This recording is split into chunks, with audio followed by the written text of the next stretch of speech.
이제 많이 친해지신 것 같아요. 자, 그러면 시간이 돼서 3부 세션을 시작하겠습니다. 3부 주제는 저출생과 미디어의 역할이라는 주제로 한국여성기자협회 최진주 균형발전 이사님께서 진행해 주시겠습니다. 최 이사님 부탁드리겠습니다. 안녕하세요.皆さん konnichiwa. 한국일보의 최진주라고 합니다. 저는 2021년부터 3년간 도쿄에서 특파원으로 일하고 올해 3월에 서울로 돌아왔습니다. 그래서 도쿄 현지에서 그 서울 특파원을 했던 경험이 있는 일본 언론의 기자들과도 많은 교류가 있었는데요. 대부분 남성 기자였어요. 아무래도 그 시절에 서울 특파원을 하셨던 분들이 남성들이 많았던 것 같습니다. 그런데 오늘 보니까 굉장히 많은 일본에서도 많은 여성 기자들이 오셨고 또 서울에 계시는 일본 언론의 특파원들도 뭐 여성분들이 많이 이렇게 오셔가지고 뭔가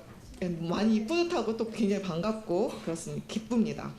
1세션에서는 이제 한국과 일본의 저출생 정책에 대해서 얘기를 나눴고요. 2세션에서는 이제 경직된 이 가족 개념, 한국과 일본의 공통된 이 경직된 가족 개념에서 벗어나서 더 다양하고 포용적인 가족의 형태에 대한 그런 이야기를 또 해보았는데요. 중요한 주제지만 한국에서 요즘에 굉장히 자주 열리고 있는 저출생 관련 여러 포럼에서도 또 동시에 다뤄지고 있는 주제였던 것 같습니다. 반면에 이제부터 시작하는 3세션의 저출생과 미디어의 역할이라는 주제는 아마 다른 저출생 관련 포럼에서는 굉장히 보기 힘든 드문 주제가 아닐까라고 생각을 하는데요. 저희 준비팀에서 일반적인 연구자 전문가 학자들이 하는 포럼이 아니라 기자들이 하는 행사이기 때문에 또 우리가 어떤 우리의 스스로의 역할에 대해서 우리 기자가 무엇을 할 수 있을까, 이 저출생 문제의 해결에 대해서 그런 것도 생각을 해서 이 새로운 세션을 한번 마련을 해보았습니다. 먼저 두 분의 발표자가 발표를 해주실 거고 이후에 이제 세 분의 토론자와 함께 토론 진행하도록 하겠습니다. 가장 먼저 발표해 주실 분은 KBS 공영 미디어 연구소의 유수정 연구원이십니다. 유 연구원은 KBS 보도본부에서 뉴스 프로듀서로 오래 일하셨고요. 2016년에 이화여대에서 박사 학위를 받고 이후에 미디어 연구자, 언론 학자로서 일하고 계십니다. 이번 발표에서는 KBS가 직접 실시한 국민 패널 조사의 결과 그리고 또 언론재단이 운영하는 데이터베이스 빅카인즈의 빅데이터를 분석을 해서 이 저출생에 대해서 국민의 인식 그리고 또 우리 미디어 보도와 괴리가 있다라는 점을 얘기를 해주실 것입니다. 빅카인즈는 이제 한국정보 산하기관인 우리 이 행사의 스폰서인 언론재단에서 운영하고 있는 뉴스 데이터베이스 서비스입니다. 그러면 유 연구원님을 뜨거운 박수로 맞이해 주시기 바랍니다.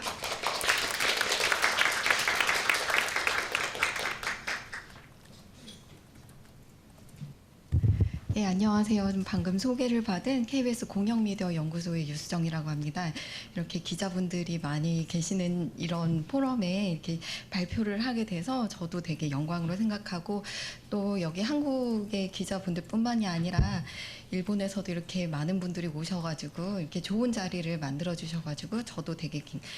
감사하게 생각하고요. 저는 이제 아까 소개를 해주셨다시피 제가 작년 말에 이제 담당을 했던 설문조사 결과를 통해서 이 저출생 이슈를 어떻게 바라봐야 될지 조금 얘기를 드리고 그리고 또한 언론 보도의 그런 어떤 전체적인 경향 이런 게 저출생과 관련돼서는 어떻게 이루어지고 있는지 간략하게 소개해 드리고 그 수용자의 의제와 언론 보도 이 간의 간극을 어떻게 하면 좀 줄일 수 있을지 얘기를 나눠보고자 합니다. 예, 여러분들도 이제 잘 아시다시피 이제 저출생 문제가 지금 현 시점에 가장 중요한 그런 어떤 사회적 의제가 되고 있는데요.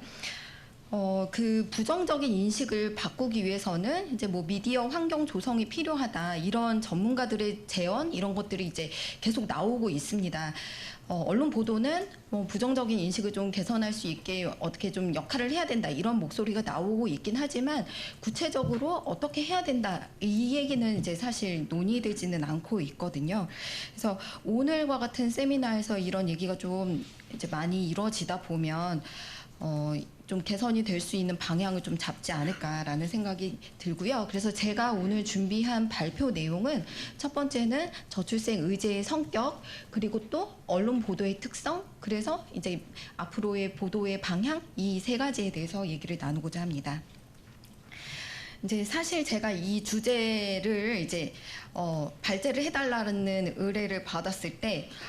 사실 제가 무슨 저출생을 계속 연구했던 사람이 아니기 때문에 뭘 어떻게 해야 될지라고 했는데 이제 마침 이제 제가 그 조사했던 아젠다 조사에서 이제 그 국민들의 인식을 이제 살펴볼 수 있게 됐는데요.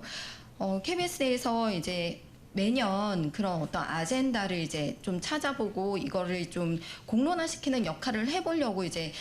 몇 년 전부터 좀 노력을 해오고 있거든요. 그래서 KBS는 아시다시피 이제 공영방송이다 보니까 그런 어떤 공적 책무 중 하나가 사회적 의제를 제시하고 이에 대한 그런 어떤 공론장을 제시한다라고 이제 봤기 때문에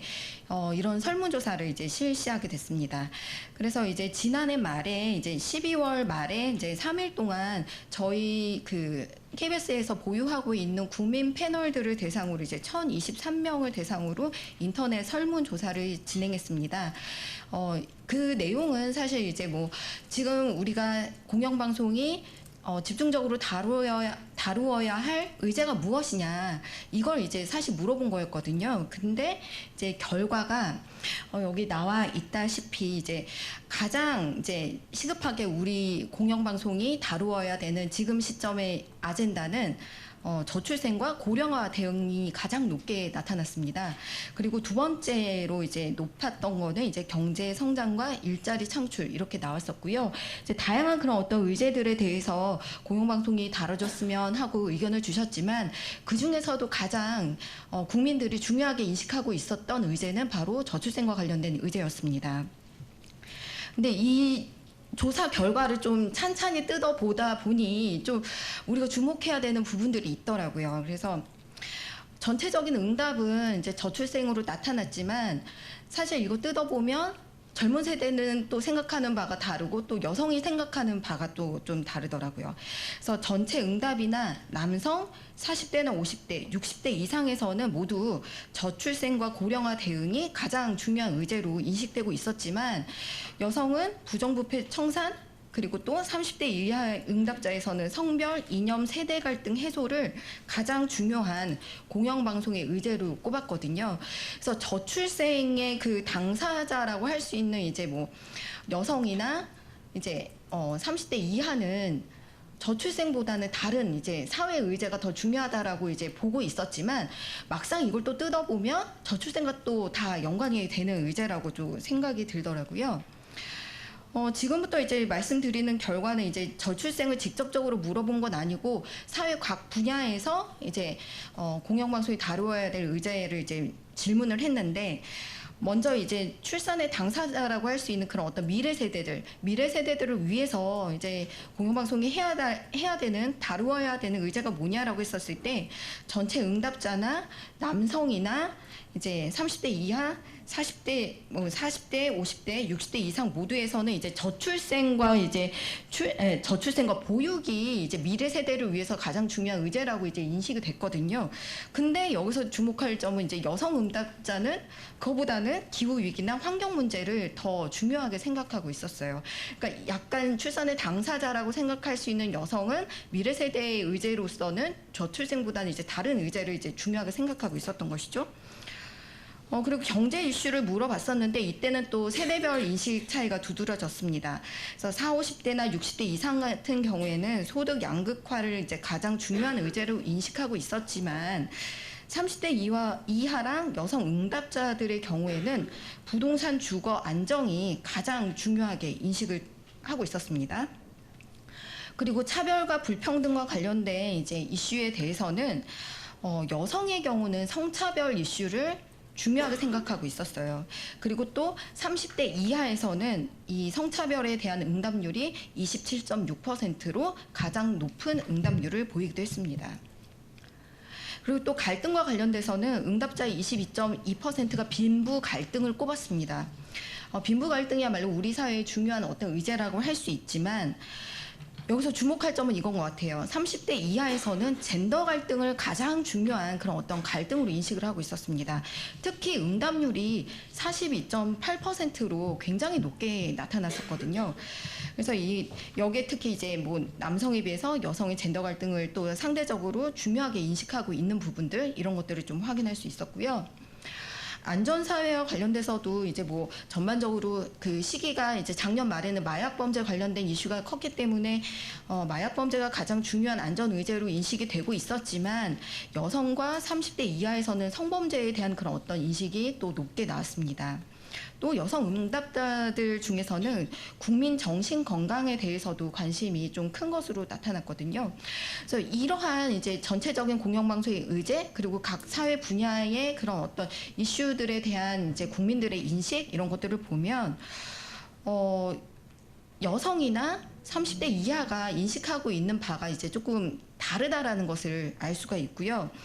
이러한 조사 결과들이 사실상 이제 뭐 때문에 출산을 하지 않느냐 직접적으로 물어본 것은 아니지만, 이런 이제 결과들을 살펴보면 왜 안 낳는지에 대한 그 이유들이 설명이 되고 있는 것으로 이제 보입니다. 그래서 이 같은 결과가 보여주는 거는 이제 저출생을 이제 이들이 그러니까 뭐 출산을 회피한다 이렇게 인식하기보다는 이제 저출생에 이제 저출산에 영향을 미치는 그런 어떤 다양한 사회 의제들에 대한 그런 어떤 문제 의식이 더 크고, 이 세부 의제에서 인식되는 다양한 이슈들이 함께 해결되어야지 저출생 문제가 해결될 수 있는 게 아닌가, 이런 어떤 실마리를 제공하는 것으로 이제 생각할 수 있을 것 같아요. 그리고 또한 특히 이제 출산의 당사자인 여성들이 왜 이 이슈에 공감하지 않는지도 이제 풀어야 되는 어쩌면 이제 숙제라고 이제 생각이 드는데요. 이제 조사 결과에서 보셨듯이 이제 출산의 당사자인 여성이나 30대 이하의 청년층이 이제 경제 이슈에 대해서는 이제 부동산 이런 문제, 그리고 갈등 중에서는 젠더 갈등에 대해서 이제 심각하게 인식하고 있고, 그리고 미래 세대를 위해서는 기후 위기 이 문제도 해결이 되어야 되고, 다양한 그런 어떤 사회 문제들이 해결이 되어야지 저출생의 그런 어떤 문제들을 해결할 수 있는 게 아닌가 이런 생각이 듭니다. 그래서 국민들은 이렇게 생각을 하고 있고, 실제 당사자인 뭐 여성과 30대는 이렇게 생각하고 있는데, 언론 보도는 그러면 어떻게 이루어지고 있는가, 이런 이제 질문을 할 수밖에 없는 것이죠. 그래서 이러한 복잡한 저출생 의제를 어떻게 이제 언론들이 다루고 있는지 이제 간단하게 살펴봤습니다. 제가 이제 앞서 이제 소개해 주셨듯이 이제 언론진흥재단에서는 그런 어떤 뉴스를 분석하는 빅데이터 서비스를 제공하고 있거든요. 그래서 저도 그 비카인즈 이제 서비스를 통해서 이제 보도들을 이제 분석해 봤습니다. 그래서 비카인즈 이제 서비스를 통해서 종합일간지 6개와 이제 방송사 4곳, 이 총 10개 언론사에 대해서 저출생과 저출산을 이제 키워드로 넣어가지고 이제 검색을 해가지고 이제 연관어들이 어떻게 이루어지고 있는지, 그리고 보도 경향이 어떤지 이제 살펴봤습니다. 이제 분석 결과를 살펴보면 이제 먼저 해본 거는 이제 지난 20년 동안 저출생이나 저출산과 관련해서 보도가 이제 굉장히 많이 늘었다라는 것을 이제 확인하실 수가 있어요. 그래서 2000년대 초반에는 저출산 위기에 대한 그런 어떤 논의가 이제 시작이 됐고, 2004년에 이제 국가적인 그런 어떤 의제로 설정이 되면서 이제 보도가 이제 점점 늘어나게 된 것이죠. 그리고 2006년에 저출산 고령사회 기본 계획이 이제 수립되면서 본격적으로 이제 저출생과 관련된 그런 어떤 저출산과 관련된 보도가 늘어나게 됩니다. 근데 이제 최근에 들어서 이제 저출산에 대한 그런 어떤 위기가 이제 고조가 되면서 최근에 이제 여기 빨간색으로 동그라미 쳤듯이 굉장히 보도가 많이 늘어난 것이죠. 이런 그 출생률 급감으로 인한 그런 어떤 위기 의식이 고조되면서 이런 보도가 늘고 있어서 이제 최근 1년 동안 이 10개 언론사들의 보도가 이제 어떤 연관어들로 이제 이루어져 있는지 이제 살펴봤습니다. 마찬가지로 이제 비카인즈를 이제 통해서 분석을 했거든요.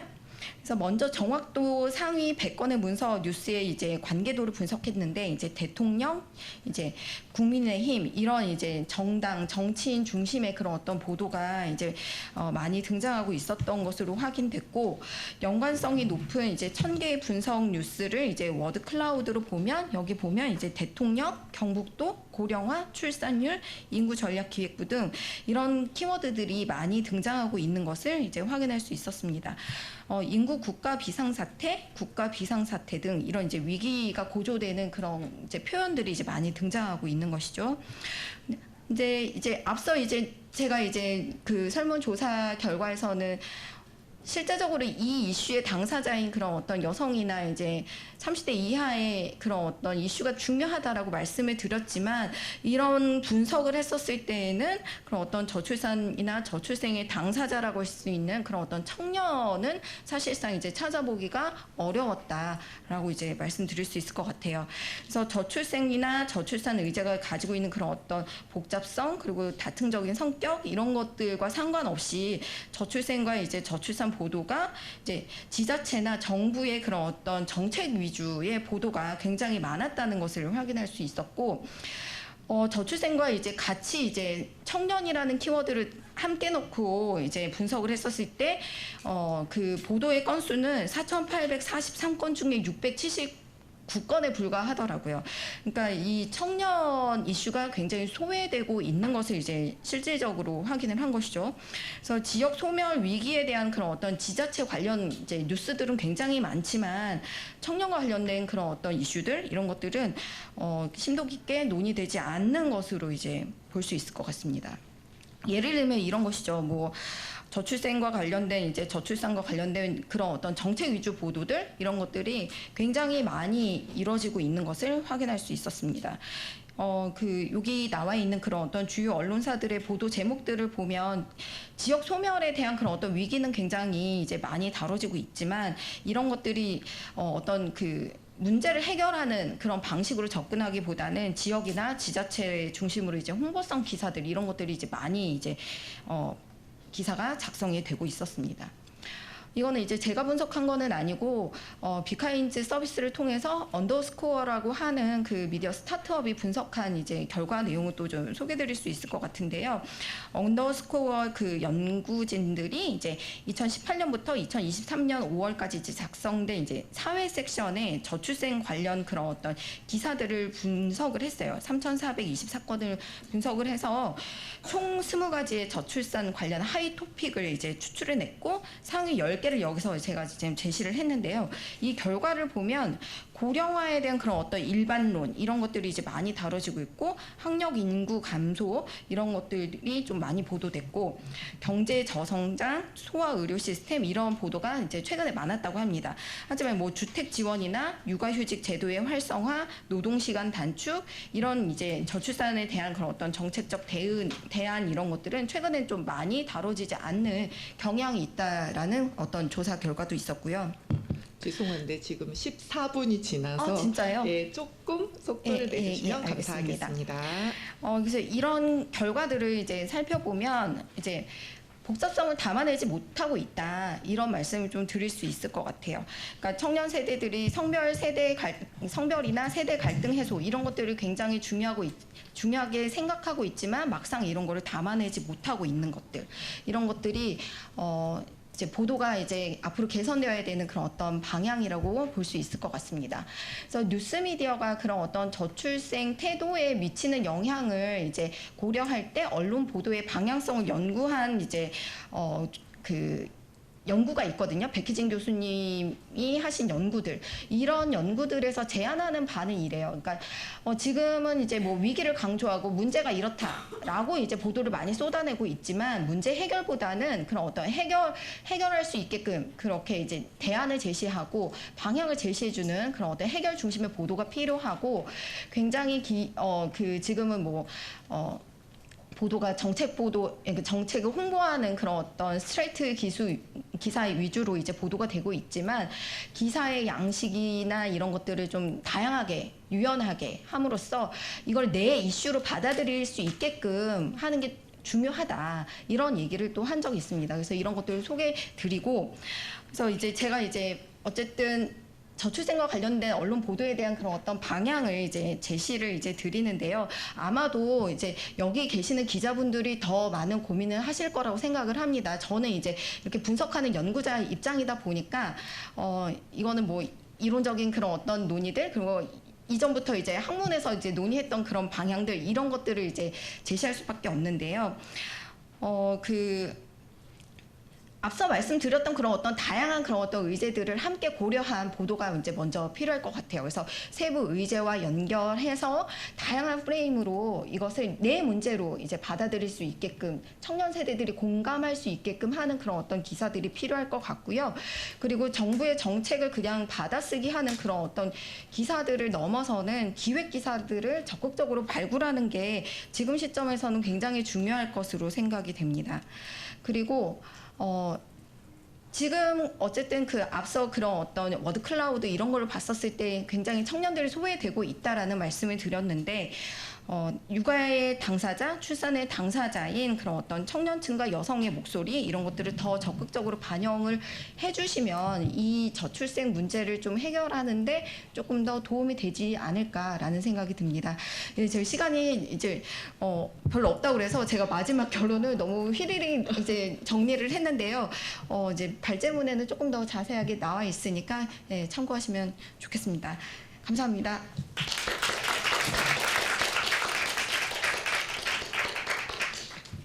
네, 유 연구원님 발표 정말 잘 들었고요.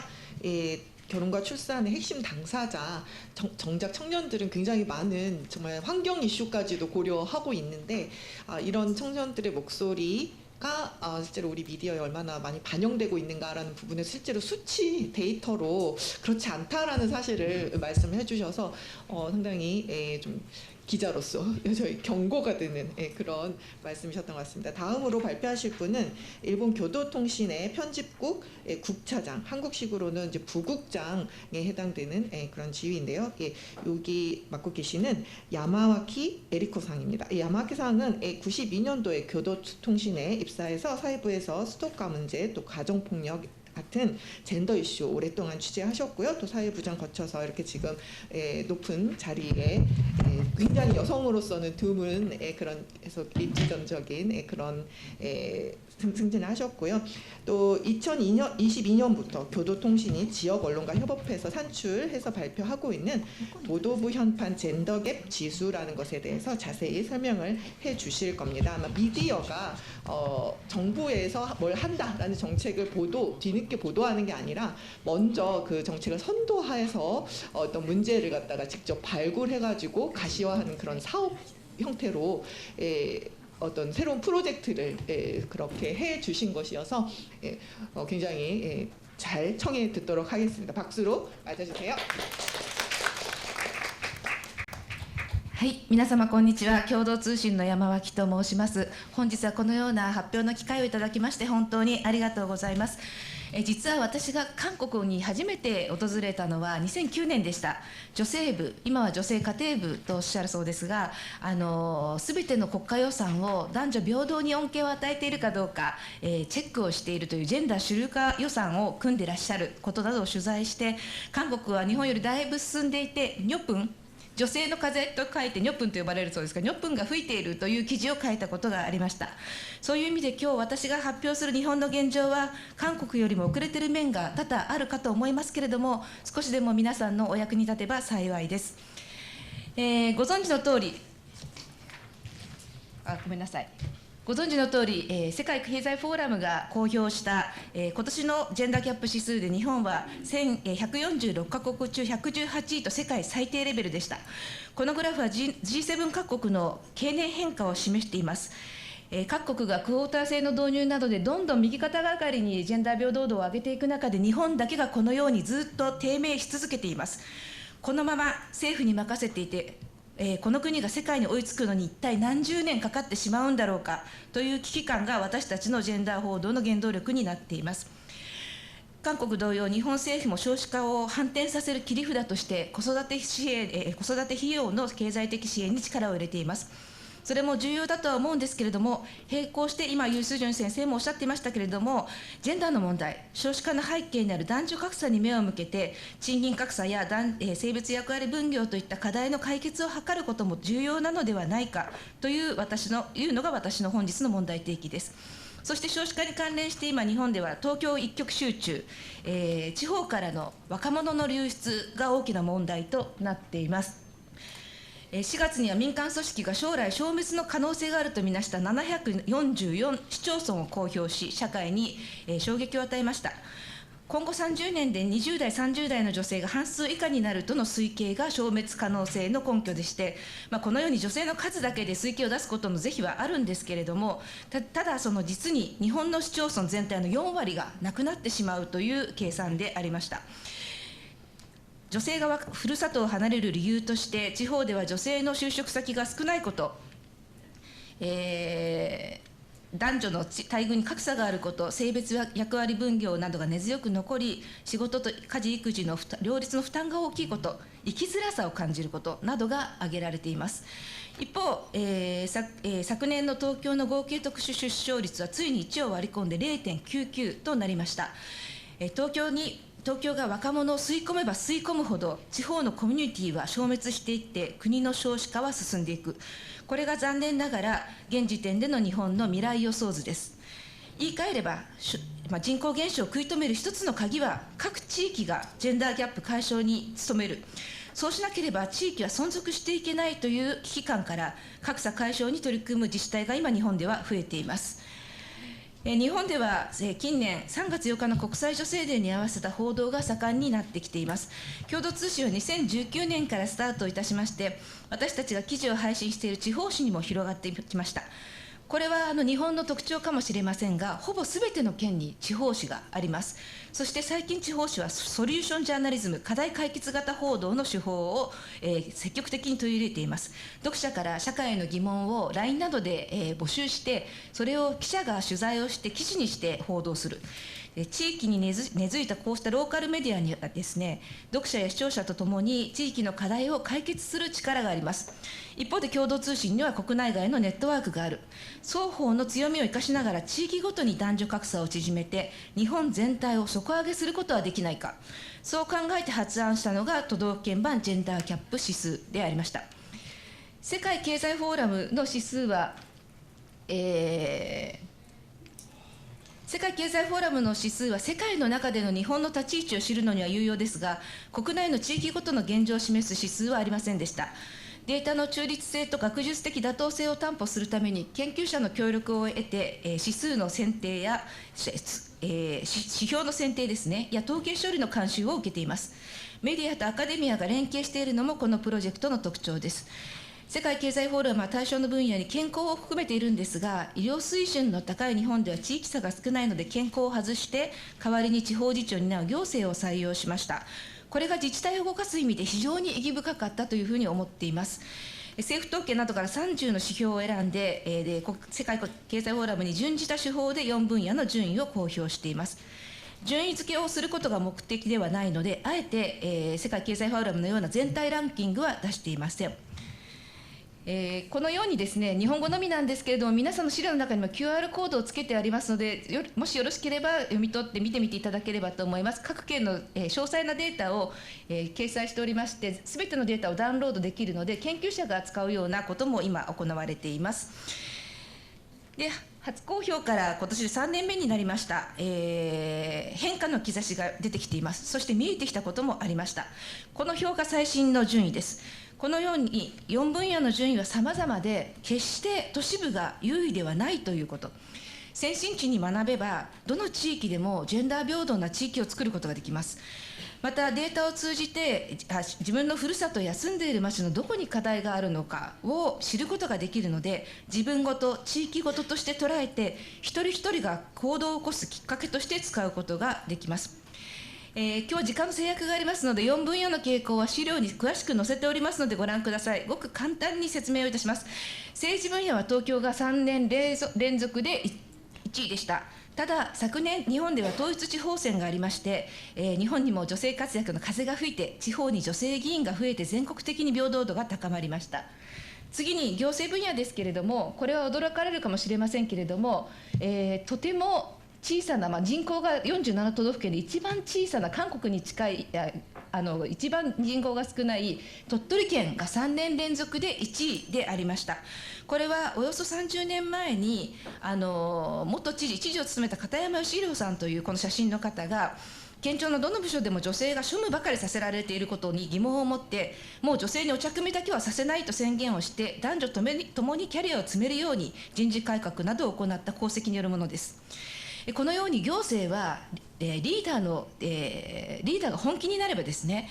トップが本気になればリーダーシップによって大きく変えられる分野であります。このように分野によって改善のアプローチが違うということも見えてきました。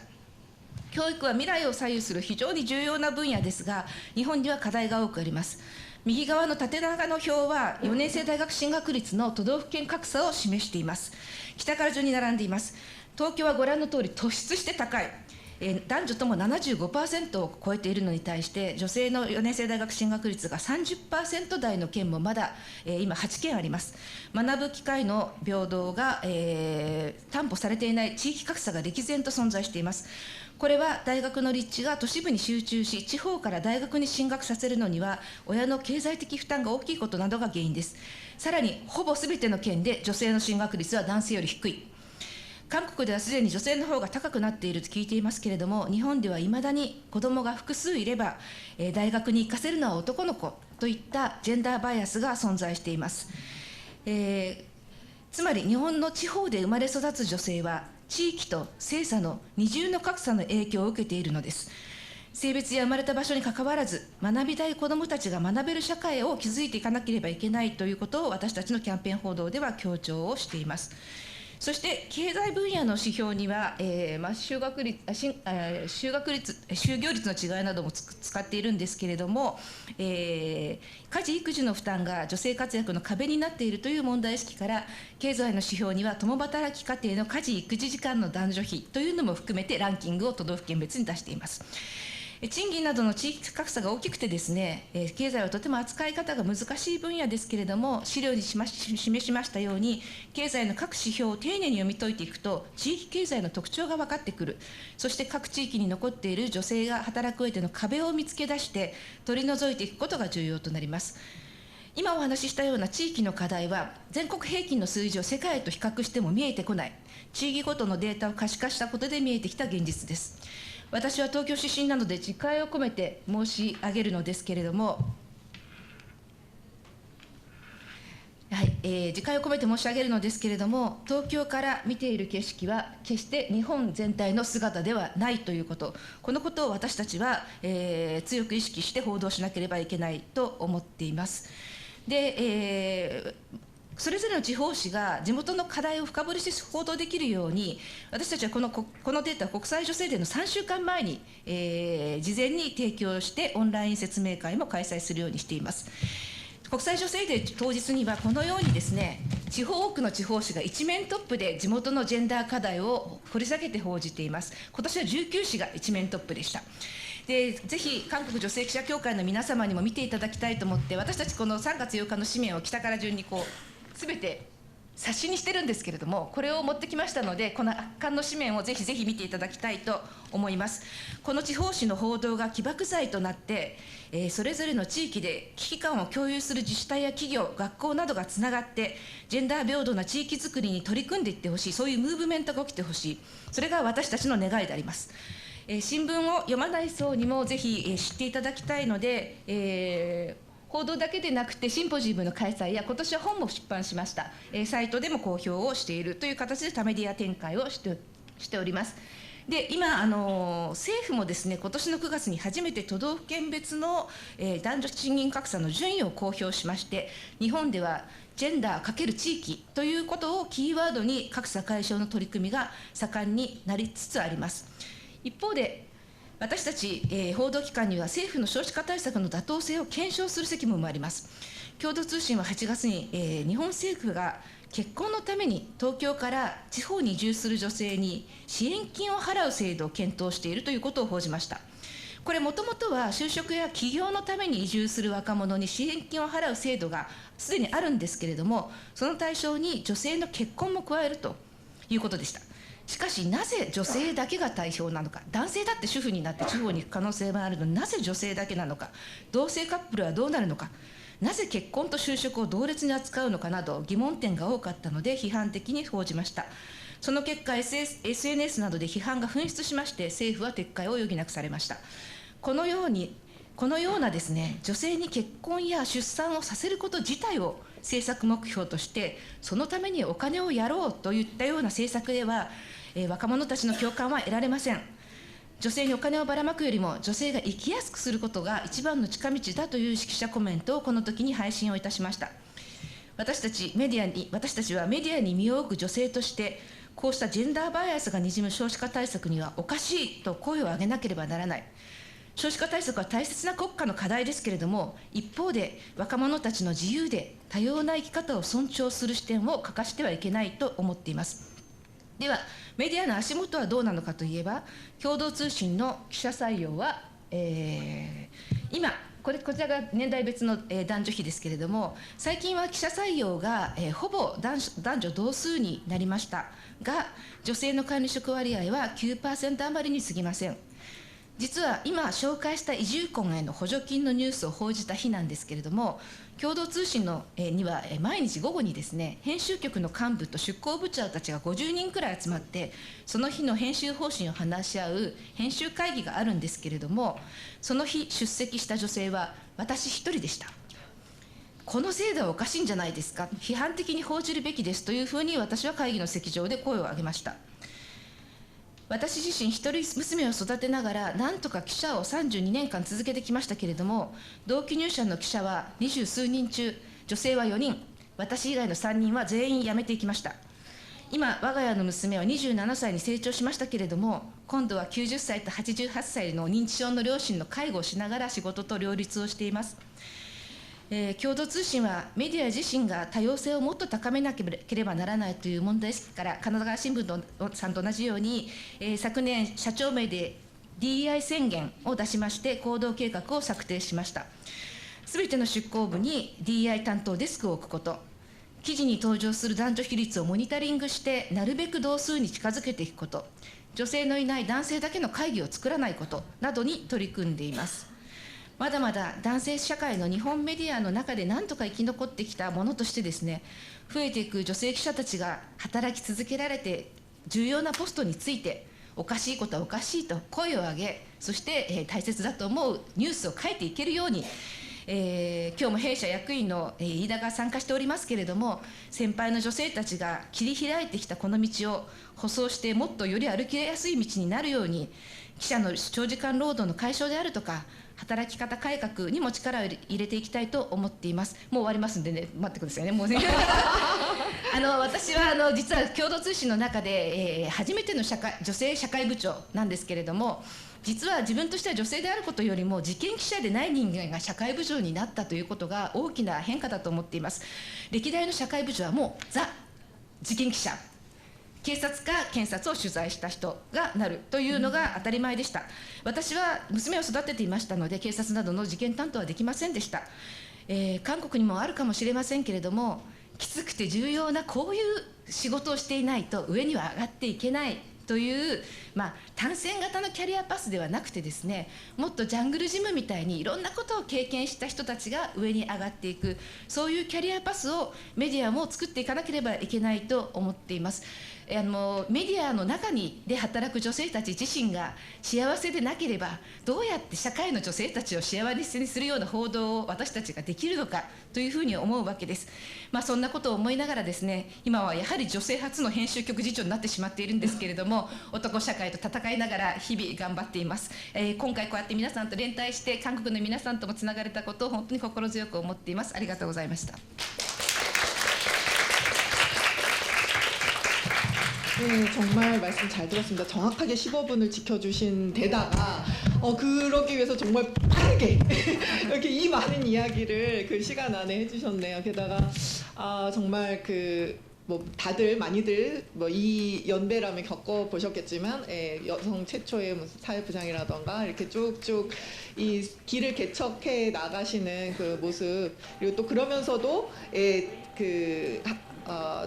거기에 멈추지 않고 또 후배들을 위해서 또 여러 가지 노력을 제도라든지 이러면서 노력해 주시는 모습이 정말 감동적이었고요. 또 그 지수 같은 것도 직접 만들고 하신 것도 참 멋있는데 이런 거는 약간 우리나라에서도 이렇게 좀 뭔가 미디어가 해보면 어떨까 싶은 그런 거였다고 생각이 듭니다. 감사하고요. 이제 여기 자리를 바꿔서 토론자 세 분과 발표자 두 분 모시고 자리 토론을 가져보겠습니다. 잠깐 쉬는 시간 갖겠습니다. 네, 모두 자리에 착석하셨으니까 이제 토론 시간을 갖겠습니다. 먼저 토론자 세 분 소개를 해드리겠습니다. 제 옆에 이제 서강대 미디어융합연구소 책임 연구원 맡고 계시는 장은미 선생님이십니다. 여성 커뮤니케이션 학회에도 소속이 돼 계시고요. 젠더 관점에서 미디어 분석하고 연구하고 계십니다. 다음은 홋카이도 TV 도쿄지사에서 편성 업무부장 맡고 계시는 아쿠츠 유키상입니다. 지역 언론에서 일하시는 경험 바탕으로 해서 또 새로운 시각을 제시해 줄 수 있으실 것 같고요. 또 마지막으로 소개할 분 오츠마 여자대학 커뮤니케이션 문화학과에서 이미숙 준 교수님 오셨습니다. 감사합니다. 한국과 일본 미디어를 비교 연구하시고 계셔서 양국의 공통점이나 차이점 같은 것에 대해서도 말씀해 주실 수 있을 것 같습니다. 그러면 이 순서대로 토론자분들께서 앞서 두 건의 발표를 들으시는 소감이라든지 질문하고 싶은 점, 또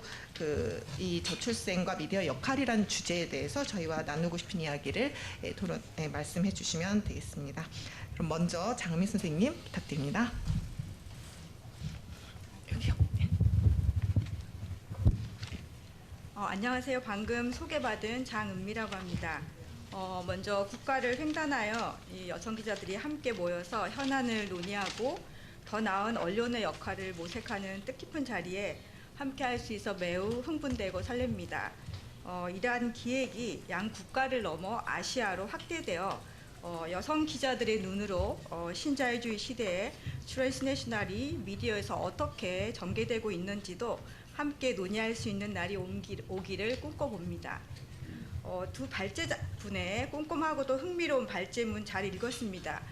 유수정 연구원께서는 한국에서 저출생 의제가 미디어에서 어떻게 다뤄져야 하는가를 KBS 국민 패널 조사에 기반해 지난 20년간의 저출생 관련 보도를 살펴보며 매우 꼼꼼하게 분석하고 대안을 제시해 주었습니다.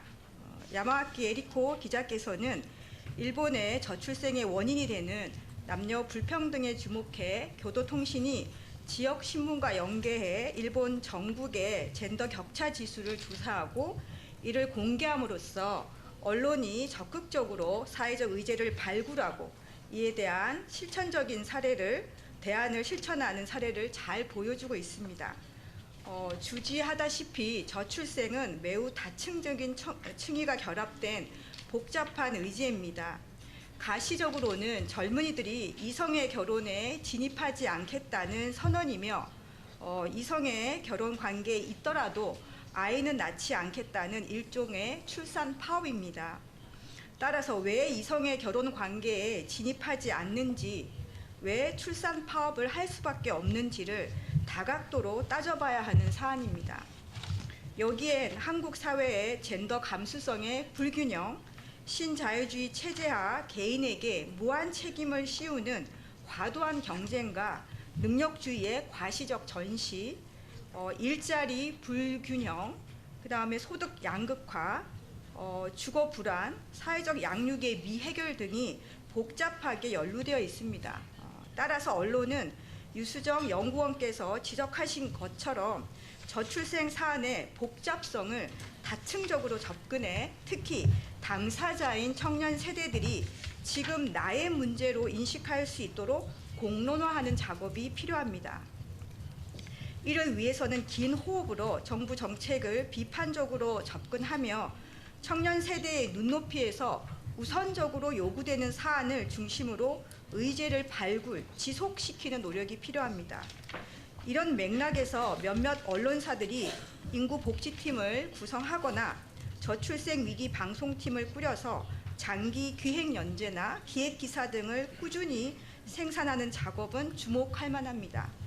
일본 교도통신의 젠더 격차 지수 보도 역시 매우 관심 가는 작업입니다. 특히나 중앙통신사와 지역 신문 간의 협업을 통해 정치, 행정, 교육, 경제 네 분야에서 젠더와 지역이 어떻게 교차하고 있는지를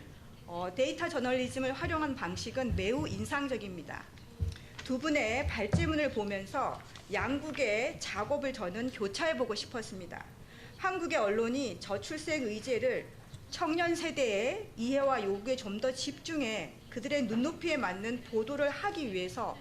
어떤 작업과 노력이 필요할까요? 대학에서 학생들을 만나면서 갖게 되는 저의 고민은 청년 세대들이 언론 기사를 보지 않는다는 점입니다. 한국은 2015년 이래 페미니즘 리부트, 미투, 페미니즘 백래시, 여성가족부의 와해 속에서 여러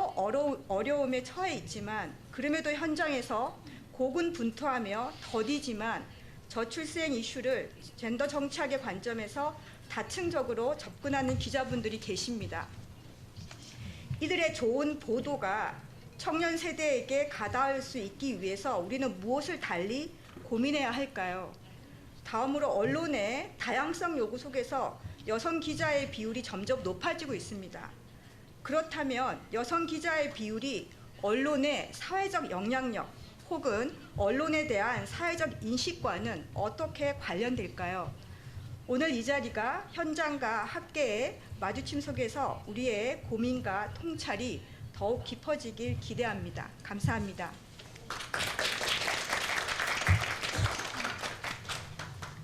네, 말씀 감사하고요. 특히 미디어의 역할에 대해서 청년의 눈높이에 맞는 보도 어떻게 할 수 있을까라는 점 고민해야 된다는 거. 그다음에 또 이 여성 기자의 비율이 높아지고 있는데 이것이 어떻게 또 앞으로 이 언론의 역할에서 중요한 부분이 될 것인지, 어떤 역할을 할 수 있을 것인지, 이 늘어나는 여성 기자들이 이런 거에 대해서 시사점을 짚어주셨습니다. 다음으로는 아쿠즈상께서 말씀해 주시겠습니다. はい、北海道テレビから参りました阿久津と申します、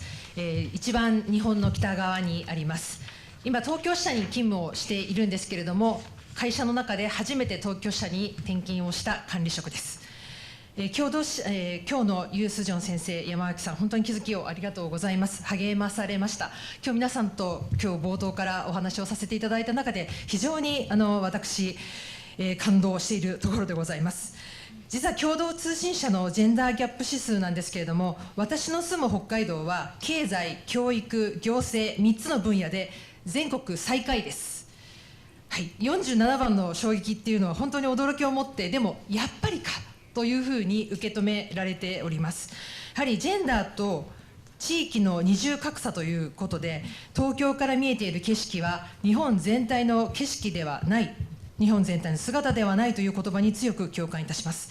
東京ならいつでも見られるビジネス関係のコミュニティですとか情報に、地方では大変な労力と時間をかけないと届かないのが現実です。私自身、今ここにいるのは奇跡だと思っています。本当にありがとうございます。私は実は乳がんを患っておりまして、管理職として仕事をしながら治療を続けております。ですので、ジェンダー、地域、そして病を背負うことのキャップは、ハンディキャップはかなりのハンディです。で、自分自身も強い心を持って自分がどうしたいのかきちんと声を上げる、その存在を示していくということが肝要だと思っております。よいしょ。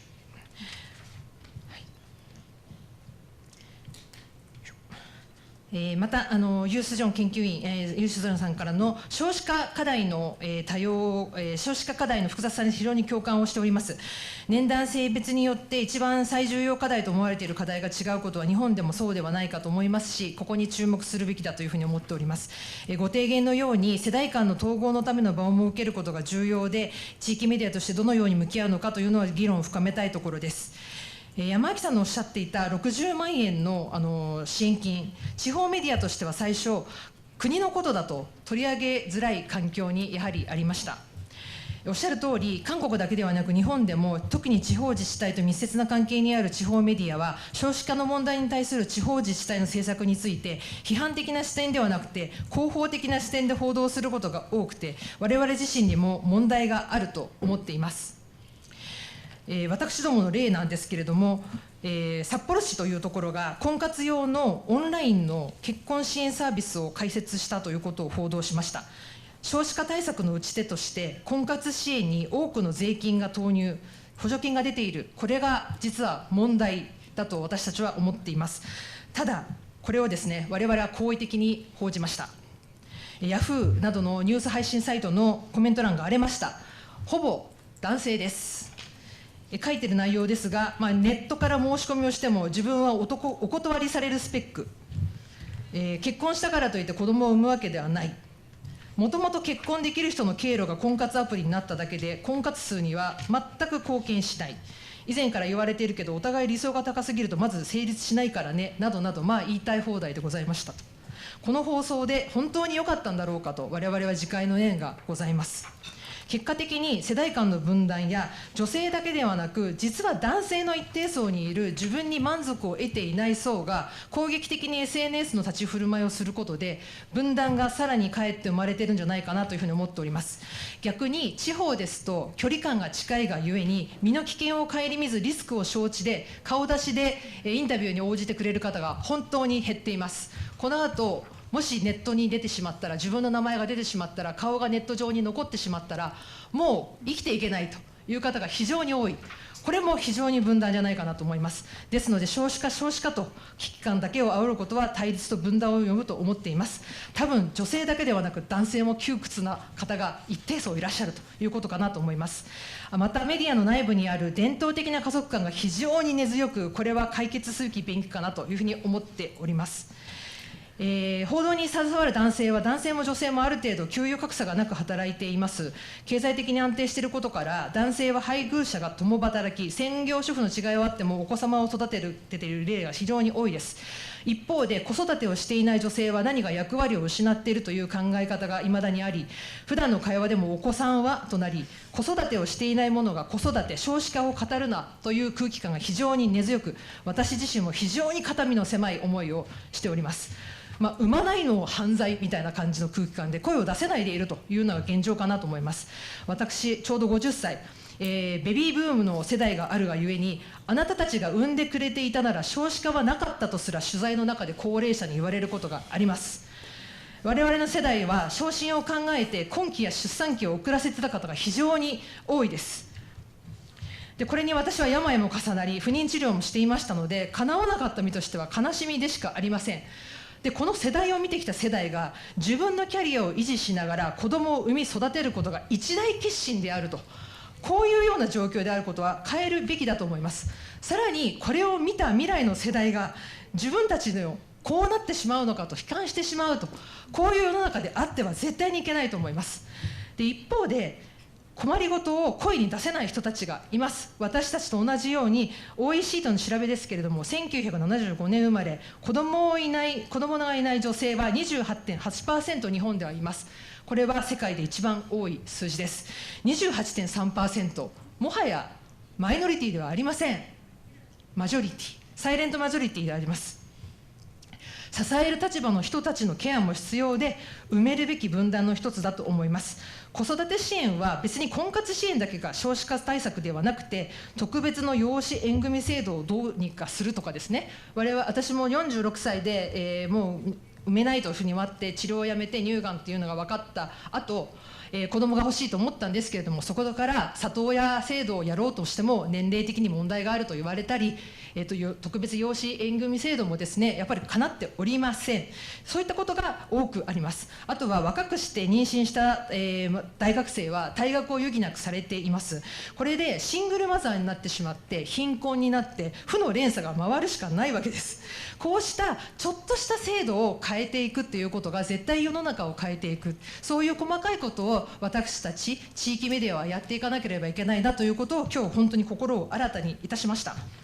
最後に上層部は本当に報道の現場も含めて女性が増えるべきで、数だけは増えてるんですけれども、日本では会社の中での女性取締役、社内で昇格した方は1割止まりで、あとは社外から弁護士などの事業ですねの方を社外取締役で埋めるというような状況が続いております。これでは辛いです。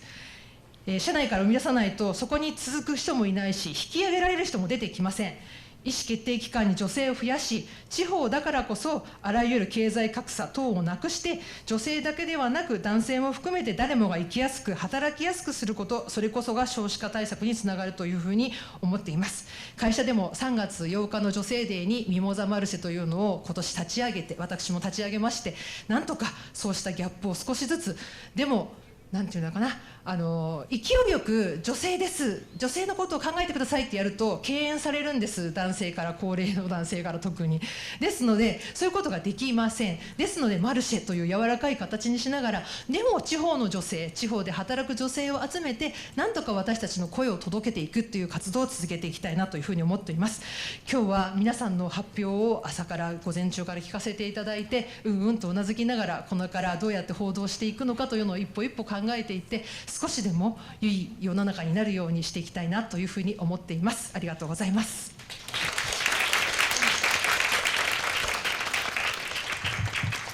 네, 조금 시간은 넘겼지만 그래도 그 지방 언론에서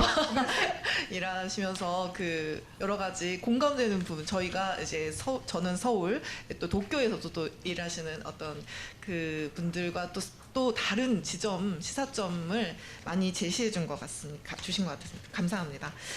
그리고 마지막으로 이미숙 교수님 말씀 부탁드립니다. 네, 안녕하십니까. 네, 일본의 오츠마 여자대학에서 일하고 있는 이미숙이라고 합니다.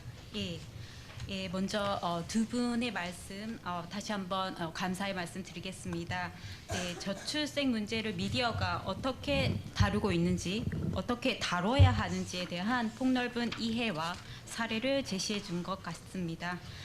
먼저 유수정 연구원님이 발제해 주신 저출생과 미디어의 역할에서는 저출생 문제의 의제적 복잡성, 그럼에도 불구하고 단발성 정책 및 이벤트를 중심으로 한 보도가 주를 이루고 있다는 점,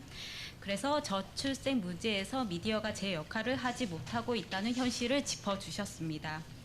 언론의 역할에 대한 제언에서 단순 정보 전달을 넘어 사회적 담론 형성 및 정책 결정에 실질적 영향을 미치는 역할을 위한 기획성, 캠페인성의 보도를 위한 노력이 절실히 필요하다는 점을 다시 한번 되새길 수 있었습니다. 다음으로 야마와키 차장님이 발제해 주신 교도통신의 지역별 젠더갭 지표의 가시화 및 기획 보도는 저출생 문제를 생각하는 데 있어서 미디어의 긍정적인 역할의 한 사례로 잘 들었습니다. 특히 저출생 문제라는 결과를 야기하는 다양한 요인 중에 성불평등의 구조적 문제를 가시화하고 이를 도쿄의 문제로 집중시키는 것이 아니라 지역별로 다양한 사람들이 자신의 문제로 연결지어 생각할 수 있게 했다는 점에서 본받을 만한 시도라고 여겨졌습니다. 특히 흥미롭게 들었던 점은 문제 해결을 위해 정부의 움직임을 기다리기만 해서는 안 된다라는 의식으로 미디어가 적극적으로 먼저 움직였다는 점입니다. 데이터 저널리즘을 통해 구조적 문제를 가시화하고 이러한 구조적 문제와 과제가 지역별로 다를 수 있음을 보여주었습니다. 그 가운데에는 행정에서의 경우처럼 구조적 문제가 개선되고 바뀔 수 있다는 점을 가시화한 것도 미디어의 긍정적인 효과로 여겨졌습니다. 두 분의 발제를 듣고 이하 각각의 발제자에게 질문 드리겠습니다. 먼저 유수정 연구원님께 질문 드립니다. 흥미롭게 봤던 점 중에 사회적 의제로서 30대 이하 및 여성 그룹에서는 성차별, 젠더 갈등, 성범죄 문제가 중요하게 인식되고 있었습니다만 이 문제가 저출생 문제와 어떻게 연관되고 있는지에 대한 미디어 담론이 부족한 것 같았습니다. 빅카인즈의 분석 슬라이드에서 윤석열 대통령이라든지 여러 키워드가 나왔지만 그 가운데 성범죄라든지 성차별이라든지 하는 키워드는 나와 있지 않았습니다. 30대 이하 및 여성 그룹에서의 의제가 이렇듯 저출생 문제와 연관해서 한국 언론에서 주요하게 다뤄지지 않는 원인 및 배경을 어떻게 파악하시나요? 어떻게 보면은 지금 현재 한국의 여성들은 안전 이별이라는 말까지 나올 정도로 연애나 결혼에 있어서 뭔가 목숨을 걸고 해야 할 만큼 안전을 느끼지 못하고 있는 사회 시스템이라고도 볼 수 있습니다. 이러한 점에서 너무나 합리적인 선택으로 30대 이하 여성들에게 결혼, 출산 또는 연애 자체도 기피할 수 있는 부분이라고 여겨졌기 때문에 이 부분에 대해서 질문을 드리게 되었습니다. 다음으로 야마와키 차장님께 질문 드립니다.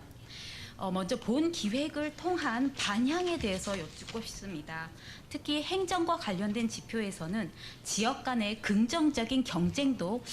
기대할 수 있을 것 같습니다. 예를 들어서 이 지역의 지사는 이런 정책을 통해서 이렇게 젠더 평등적인 수치를 올렸다라는 게 가시화됨을 통해서 지역 간의 긍정적인 경쟁을 통한 구조적인 변화까지 지을 수 있을 것 같아서 이러한 질문을 드립니다. 즉 의도했던 반향 또는 전혀 의도하지 않았던 반향 등에 대해서 여쭙고 싶습니다. 한일 양국 사회에서는 저출생 문제가 성차별적인 부분도 포함해서 구조적인 문제와 아주 깊이 결부되어 있습니다. 미디어의 역할은 이러한 구조적 문제를 심층적으로 가시화하고 문제 해결을 위한 공적 담론 형성을 위해서 기능하는 것이라고 할 수 있겠습니다. 그런 측면에서 성역할 분업적 구조와 문화, 성불평등한 고용, 승진 기회와 임금 구조, 장시간 노동의 구조와 문화, 그리고 중소기업 비정규직을 둘러싼 차별적인 노동 제도와 환경, 그 외 기형적 사교육 시장과 경쟁 등 공동체의 사회적 생태계의 현 주소를 진단하고 이를 개선할 수 있는 방안이 논의되고 시도될 수 있어야 하겠습니다. 특히 구조적 문제를 진단하는 데서 그치는 것이 아니라 이러한 문제에 대한 대책 및 해결 방안을 중심으로 미디어 담론이 형성되어야 할 필요가 있겠습니다. 여기서 구조적 문제를 지적하고 비판하는 것만으로는 현실의 벽에 좌절할 수도 있겠습니다. 또한 반대로 구조적 문제를 배제한 채 출산과 육아를 긍정적으로 그려내는 것만으로는 오히려 그러한 출산과 육아가 가능한 요건을 가진 자들과 가지지 못한 자들의 그런 박탈감을 오히려 조장할 수도 있는 그런 가능성이 있다고 봅니다. 즉 아이가 있어서 행복해요라고 그려내는 것만으로 과연 그렇게 긍정적인 효과를 가질 수 있을까 하는 점에서 그것이 오히려 현실과의 괴리라든지 분노, 상대적 박탈감 혹은 허무함 등을 안겨줄 수도 있겠다는 생각이 들었습니다. 언론기관도 사회 공동체의 구성원입니다. 저출생 문제의 방관자로서 정부의 정책 발표를 기다리고 그것을 전달한다는 역할보다는 사회의 주요한 구성원으로서 대책을 위한 아젠다를 설정하고 관련된 미디어 담론을 적극적으로 형성해 나가길 요청해 봅니다.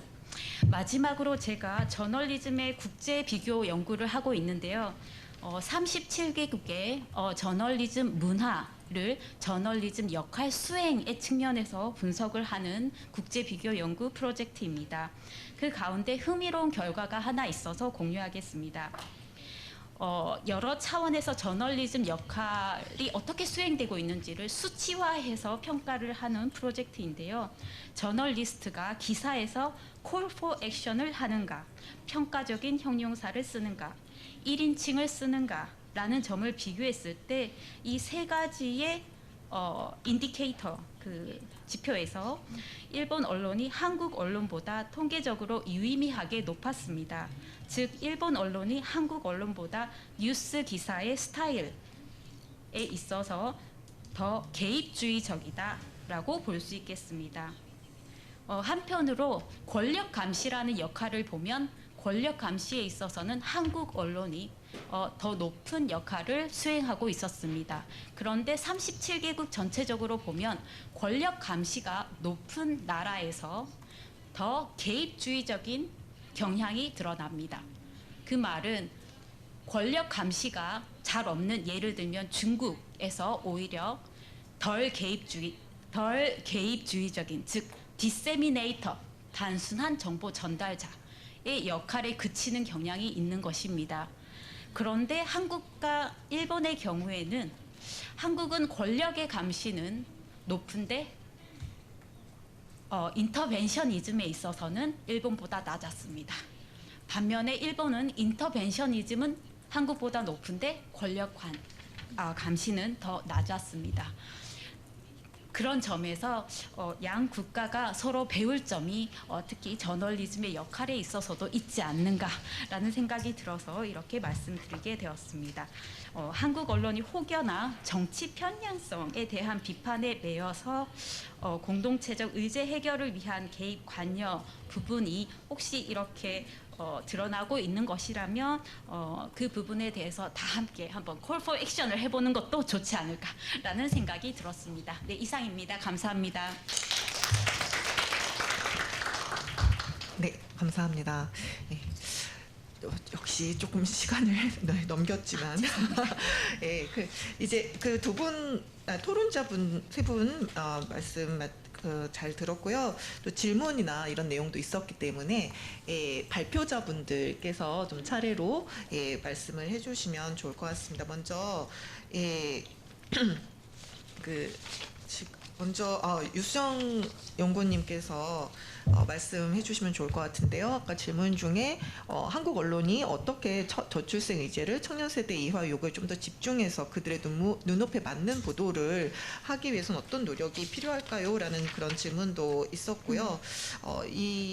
왜 이것이 한국 언론에서 중요하게 다뤄지지 않는 것일까라는 대한 질문도 있었습니다. 이 문제에 관련돼서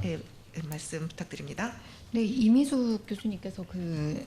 한국 언론에서 왜 주요하게 다뤄지지 않는가, 그 원인이나 배경 이런 거를 질문을 하셨는데, 아무래도 여기 계시는 기자분들이 더 잘 아실 것 같지만, 그러니까 청년 세대 기자들이 지금 뉴스룸의 의제를 지금 결정할 수 있는 그런 이제 위치는 아니지요. 그리고 또 데일리 발생 중심으로 뉴스룸이 돌아가다 보니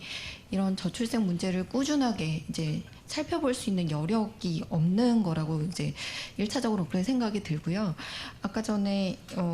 야마aki 에리코 차장님께서도 이제 뭐 교도통신 같은 경우에는 이제 뭐 DEI 선언을 하고 그런 어떤 이제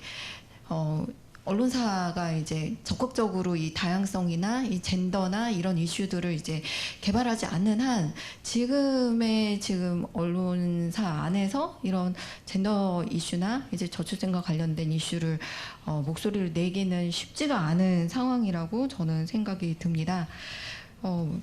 너무나 더 공감하실 부분이라고 생각을 하고, 저도 이제 몇 년 전에 이제 다양성 연구 이런 걸 하면서 우리 뉴스 보도의 이제 그런 어떤 다양성이 얼마나 이제 낮은지 이런 거를 확인했었거든요. 뉴스에 등장하고 있는 사람들이 대부분 50대 남성 이렇게 되어 있고, 뉴스룸에 이제 주요 결정을 하는 데스크들이 굉장히 이제 이런 이슈에 관심이 없는 사람이다 보니 이제 이런 이슈가 좀 덜 다뤄지지 않는가라는 생각이 들고요. 또 하나 제가 이제 흥미롭게 봤던 것 중에 하나가 몇 년 전에 여성 커뮤니케이션 학회에서 이제 여성 컨텐츠에, 그러니까 여성과 관련된 그런 어떤 젠더 이슈를 다루는 컨텐츠가 요새 많이 만들어지고 있는데, 사실 그런 것들이 이제 유튜브에서 많이 만들어지고 있잖아요. 근데 유튜브에서 만들어지는 경우에는 이제 뭐 관련된 논의를 엄청 또 뭐 솔직하게 이제 젠더에 대한 그런 어떤 이슈들을 이제 솔직하게 얘기하는 그런 어떤 장이 되기도 하지만, 일종의 또 좌표가 찍혀서 이게 젠더 관련돼서 이제 공격을 받는 대상이 또 되더라고요. 그래서 그 언론의 역할 중에 하나가 특히 이제 레거시 미디어의 역할 중에 하나가 그런 어떤 젠더 이슈를 이제 공론화시키고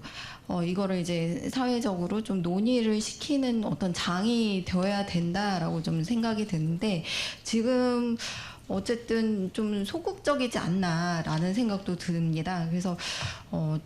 좀 큰 언론사들의 경우는 이걸 좀 더 보호해줄 수 있는 부분들이 있을 테니 이런 것들을 좀 더 적극적으로 좀 얘기를 좀 할 필요가 있지 않나 이런 생각도 들고요. 이런 데에 대해서 좀 관심을 갖고 접근하는 게 이제 필요한데 그 부분이 좀 부족하지 않나라는 생각이 듭니다.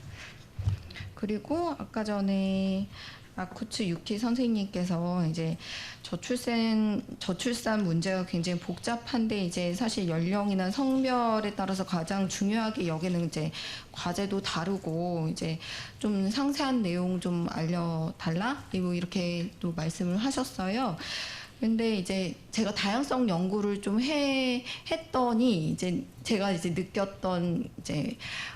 부분 중에 하나가 미디어의 역할, 언론의 역할이라고 하는 게 사실 우리 사회에 굉장히 많은 그런 어떤 미세한 균열들 이런 것들을 보여주는 게 사실 언론의 역할이라고 생각이 듭니다. 근데 앞서 말씀드렸던 그런 어떤 젠더 갈등이라고 하는 게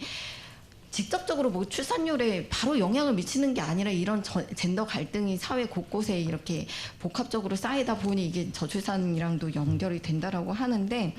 사실 제가 이 아젠다 조사하면서 가장 크게 이제 놀랐던 부분이 30대 이하에서 젠더 갈등을 너무 심각하게 받아들이고 있는 거예요. 근데 이게 사실 젠더 갈등이 그냥 뭐 어느 순간 생겼던 게 아니라 이제 아이들이 이제 학교를 다니면서 이제 조금씩 이제 젠더 갈등을 느끼고 연애를 하지 않고 이게 출산으로도 이어지지 않고 이런 어떤 다양한 문제들이 복합적으로 이제 연결이 되는 거라고 생각이 들거든요. 근데 이제 이런 젠더 갈등이라고 하는 게 사실 이제 뭐 연애하지 않는 청년들로 끝나는 게 아니라 사실 이제 출산을 하고 나서 추후 이제 육아를 하고 이제 이런 과정에서 이제 직장에서 이제 뭐 육아휴직을 한다든지 아니면 뭐 이거 돌봄 휴가를 낸다든지 이런데 이제 또 다르게 보는 부정적으로 보는 그런 어떤 시선들이 이제 그런 어떤 젠더 갈등에서 이제 불거지는 문제라고 생각이 들거든요. 그래서 이런 문제들이 사실 굉장히 많을 텐데 이런 것들도 좀 그런 어떤 미세한 균열들 이런 것도 이제 다뤄져야 된다고 생각이 들고요. 제가 여기서는 이제 뭐 언급을 하진 않았지만 그런 어떤 저출산과 관련된 다양한 이슈들이 있다라고 생각이 듭니다. 여기서 이제 뭐 부동산 얘기도 하긴 했지만 저는 교육 문제도 사실 이 저출산에 굉장히 영향을 많이 미치는 거라고 저는 생각이 들거든요. 그래서 그런 어떤 다양한 이슈들을 저출산이랑 연결을 시켜서 좀 다양하게 바라볼 필요가 있지 않나라는 생각이 듭니다. 네. 말씀 감사합니다. 젠더 갈등 관련해서는 그러니까 일본에서 오신 분들이 충분히 이해가 되셨을지 잘 모르겠는데 한국에서는 사실 어떤 미투 운동 이후로 페미니즘이 굉장히 그 여성들에게는 특히 젊은 여성들에게 어필했지만 반대로 이 젊은 남성들한테는 굉장히 강한 백래시를 일으켰고 지금은 이제 젊은 남성과 여성들이 서로를 거의 증오하는 수준까지 갔습니다. 그래서 이 문제가 좀 많이 심각한 상황이고요. 또 남자들은 뭐 예를 들면 뭐 말하기 애매하지만 페미니스트는 다 정신병자다 이런 식의 말을 마구 할 정도이고 여성들은 그런 한국 남성들이랑은 굳이 연애조차 할 생각도 없다라는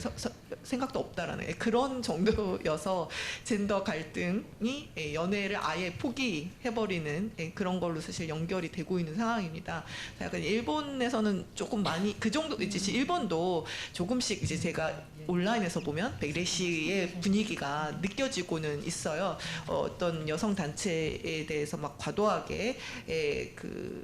뭐랄까 일침의 수준의 어떤 인터넷상에서 그런 일이 일어났던 것도 제가 봤고 하지만 이제 아직 한국 수준에 이르려면 멀었는데 한국은 좀 그게 굉장히 심각한 상황이다라는 점 이해를 돕기 위해서 간단히 말씀드렸고요. 다음으로 야마와키 상께서 말씀 부탁드립니다. はい、ご質問いただきましてありがとうございます。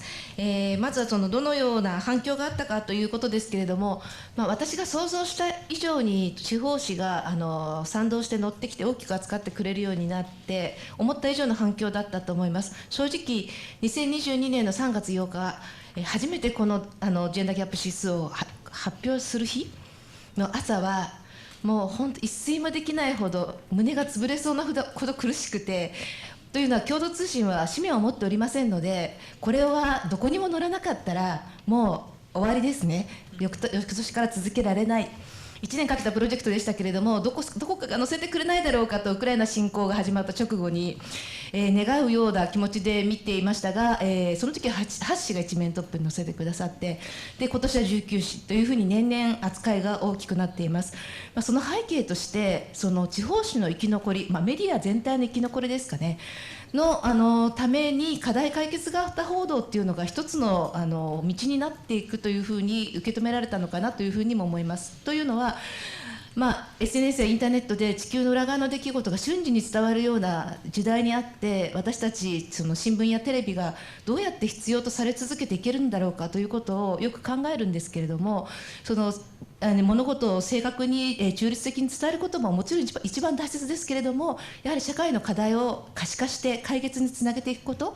で、特に地方メディアは足元のその住民と一緒になって、解決していくで、それによって必要とされ続けることができるんじゃないかなというふうに感じています。あと嬉しかった反響としては、まずは自治体の反響というご質問がありましたが、ある県ではこのデータを毎年すべてダウンロードしてですね、自分たちで課題を分析して、で先日は私たちの研究会の先生たちとオンライン勉強会を開いて、どんな施策に生かしたらいいですかというような助言を受けるというような動きもありました。あと昨年統一地方選があったと申し上げましたが、鹿児島県という九州の一番南の県で県議が5人から11人に倍増しました。男尊女卑の意識が非常に根強い地域なんですけれども、驚くような、変化でした。その時に地元で有権者にどうしてこんなに増えたと思いますかと聞いた時、新聞が政治とジェンダーのことをよく書くようになったから、有権者の気持ちもだんだん意識が変わってきましたよねというふうに言われたというのを聞いて、すっごく嬉しかったです。で鹿児島県で4年前の統一地方選に立候補した人が、当時は女子のくせに何選挙なんか出てるんだみっともないと言われた人が、今回はよく出てくれたというふうに声をかけられたと言っていました。意識を変えていくってことは、私たち新聞テレビに対するそのしっかりとした取材に裏打ちされた情報に対する信頼はまだまだあると信じていますし、意識を変えることはできるんじゃないかなというふうに思っています。あと先ほど見せていただいた国際的な団体の会長さんのビデオメッセージ、大変勇気づけられましたが、全て成功しなくてもいいから「Let's do it」っていうふうにおっしゃいましたけども、私のこのジェンダーギャップ指数を公表するにあたって、公表日が近づくにつれて賛成だけではなくて反対の声もありました。こんなものメディアが出していいのかという声も正直ありました。ですけど、もう案内してましたし、もう絶対に社会に役に立つって信じてましたから、失敗したら私が辞めればいいんだと思って最後はもう舞台から飛び降りるつもりで発表しました。やってみるってことがすごく大事だと思うし、女性記者が増えていけばできることがもっともっとあるんじゃないかっていうふうにも思っています。男性のやったことを踏襲するんじゃなくて、新しいことを始めるっていうことにもぜひ皆さんと一緒に挑戦していきたいと思います。ありがとうございます。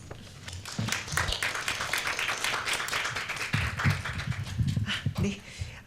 이로써 오늘 이제 발표자분과 토론자분들 간의 이야기는 이제 종료를 하면 될 것 같고요. 이제 한 8분 정도 저희가 시간이 남아 있는데, 이때 플로어에서 질문이나 의견 같은 것이 있으면 좀 말씀해 주시면 좋겠습니다. 예. 朝日新聞のアン・インジュと申します。私はソウルで生まれて、小さい時に日本に家族で移った関係で、韓国語ができるんですけれども、で今日皆さんのお話を聞いて思ったんですけど、少子化、日本では少子化と言いますよね。韓国では、韓国語では低出産もしくは低出生と言うと思うんですけど、こちらでは低出生というふうにタイトルで書かれていましたし、先生方も皆さん低出生というふうにおっしゃっていたと思います。で、なんでこんなことを言ってるかというと、私、韓国の低出産というか、ごめんなさい、少子化は日本でもものすごく関心を持たれています。0.72 という今回の数字も次は 0.6 台になるかもしれないということも日本ではものすごく驚きを持って、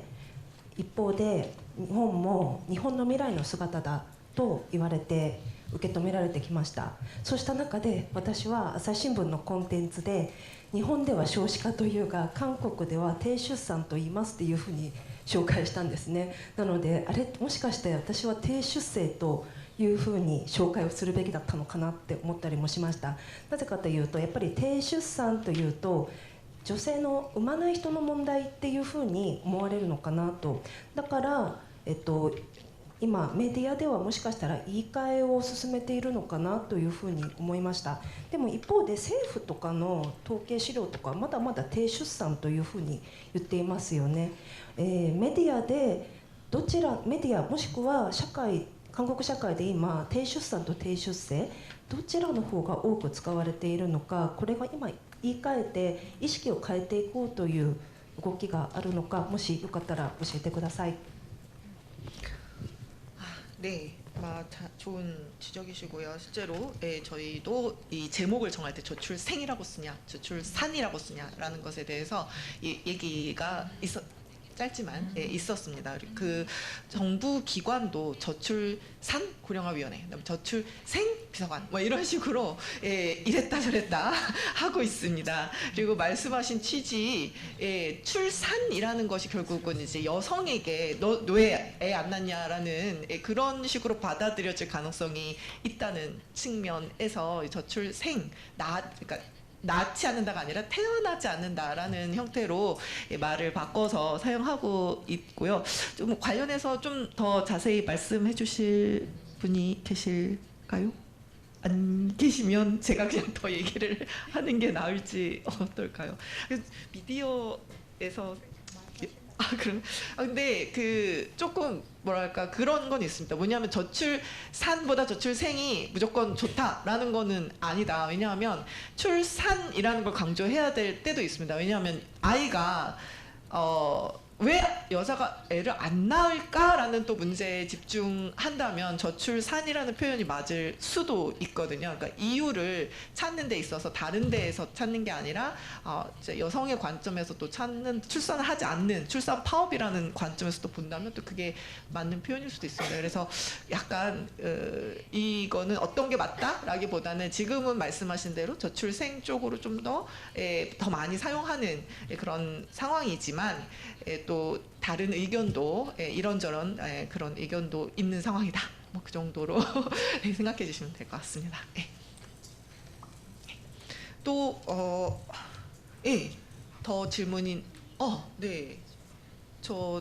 뒤에 분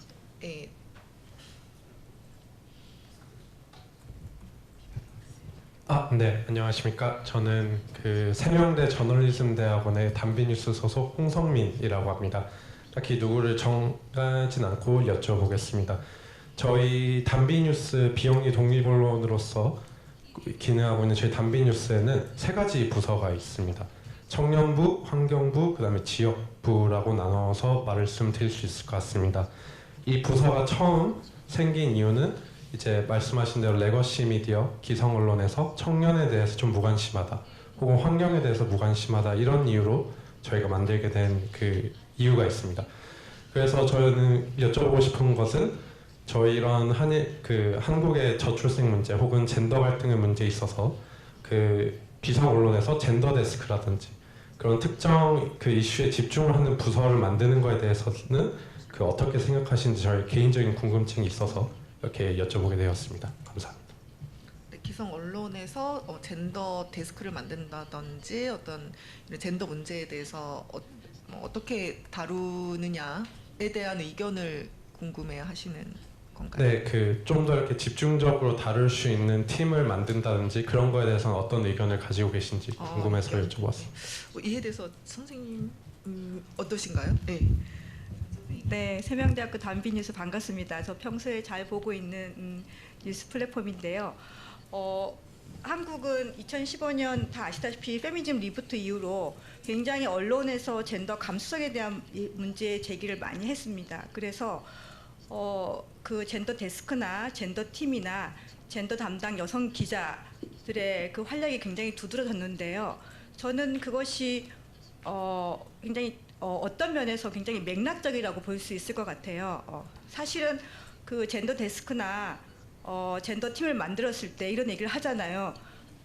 그게 사실은 젠더 데스크가 중요한 게 아니라 모든 부서가 사실은 다 젠더 감수성을 가지고 있어야 되는 거지 꼭 젠더 담당 여성 기자가 있어야 되는 거야? 라고 이런 문제 제기가 나올 수 있습니다. 하지만 한국 사회에서 일단 언론의 그 젠더 감수성에 대한 불균형이 너무 심했기 때문에 그런 문제를 적극적으로 제기하고 그다음에 그거를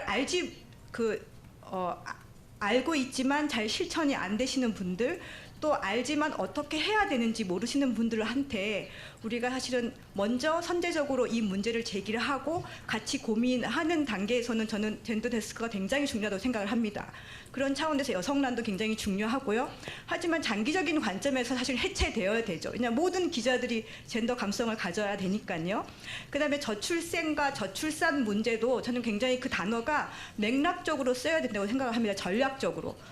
저출생의 왜냐하면 아까 말씀하신 것처럼 이 모든 출산, 재생산권은 사실은 남녀 모두가 책임을 가져야 되잖아요. 근데 한국 사회 같은 경우는 이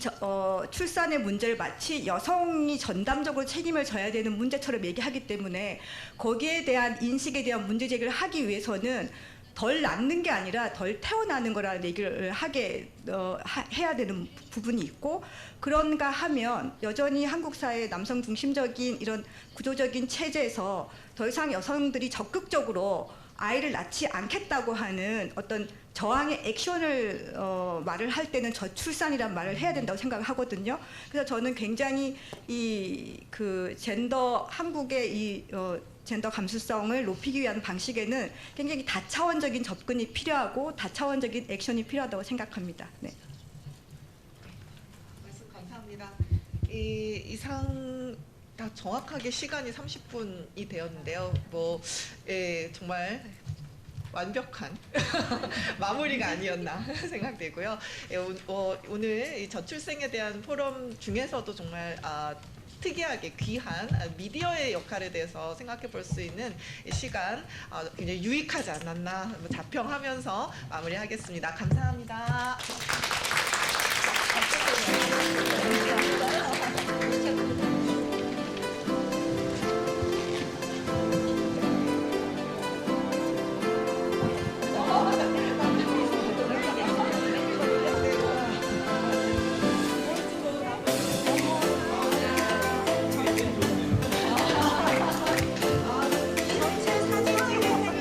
네, 바로 이어서 또 전체 기념 촬영을 하도록 하겠습니다.